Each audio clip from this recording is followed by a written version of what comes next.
My name is Gilbert Baker. I created the rainbow flag in 1978.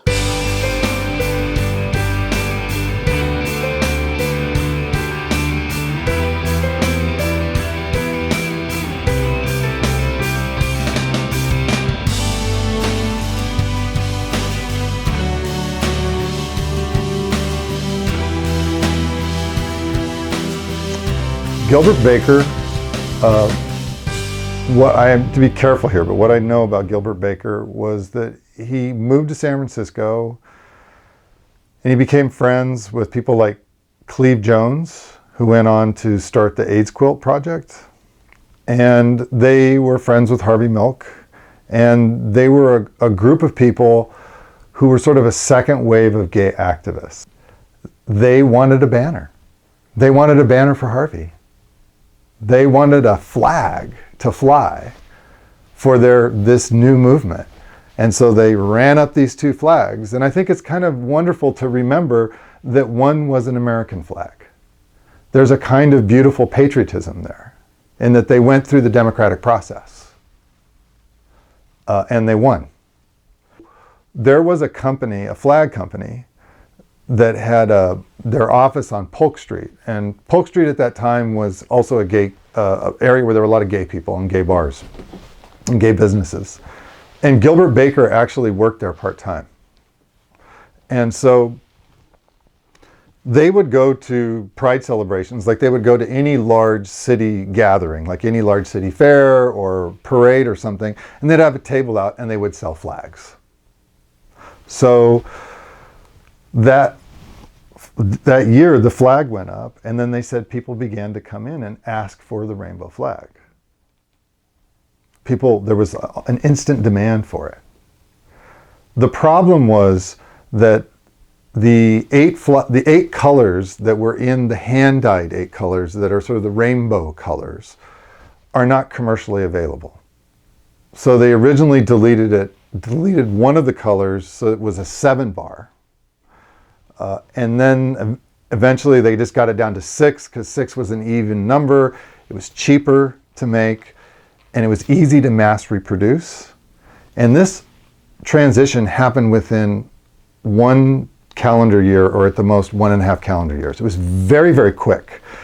And suddenly that 6-bar flag went viral.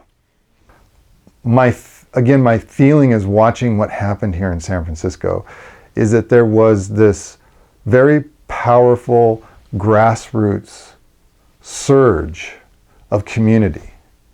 And I think to me the rainbow flag stands for that. It stands for the ability for individuals to make a difference together.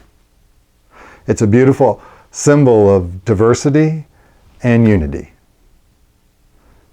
of individuality and universality. Really, until 1978, the pink triangle was the symbol, but it was put on us by the Nazis in the way that they would identify minorities for oppression, Jews, the Star of David. The pink triangle was put on homosexuals, but it came from a very negative, horrible place of murder and Holocaust. And we really needed something that came from us. And so I began thinking about creating something. I love to sew. I'm a total fabric queen, everything from gowns to, stages, all of it. So that's my craft.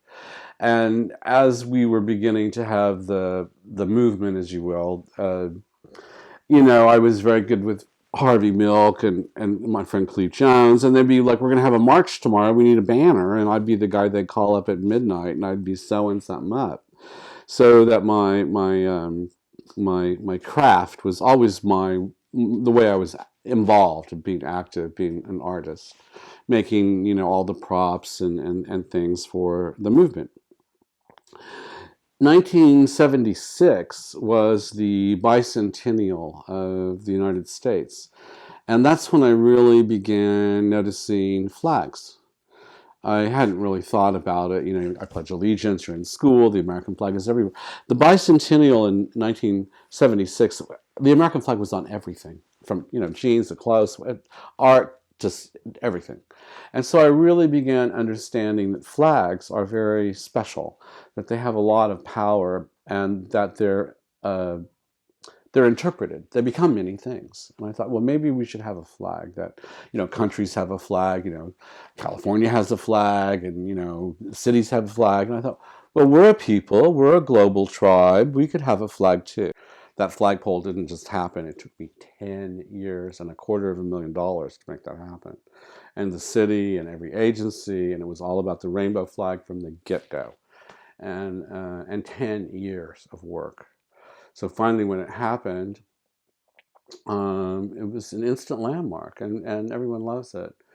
Um, and then, I live in New York, and, I'm not here, but Tom has been the guardian all these years. I entrusted it to my #1 guy that understands how it works. And then, people thought, well, like it's a piece of scenery, and we're going to run this flag up today and half-staff tomorrow, and we're going to use it for whatever, agenda they have. And I just put my big fat stiletto down, saying, over my dead body. It's not about that.